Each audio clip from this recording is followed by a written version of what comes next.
Anda sudah ada emas dalam akaun Emasgate.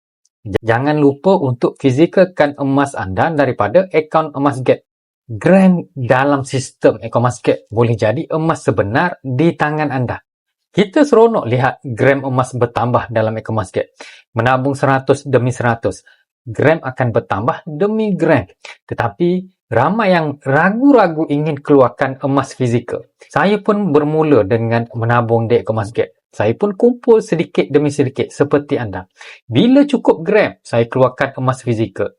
Perasaan pegang emas sebenar ni hasil daripada tabungan kita sendiri.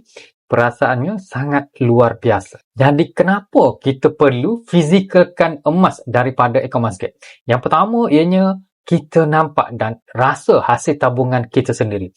Yang kedua, ia bina keyakinan diri kita bahawasanya kita ni sebenarnya mampu menabung. Dan yang ketiga, kita ada kepercayaan bahawa sistem Gate ni boleh keluarkan emas fizikal bila-bila masa yang kita inginkan. Sebenarnya kita tidak perlu keluarkan semua daripada akaun Emasgate.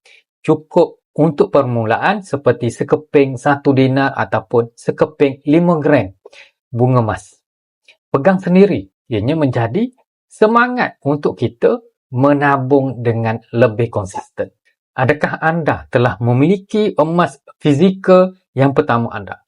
Jika belum, mulakan dengan akaun Emasgate. Menabung mengikut bajet anda. Untuk bimbingan, hubungi saya. Save dan like video ni untuk info emas yang seterusnya. Assalamualaikum.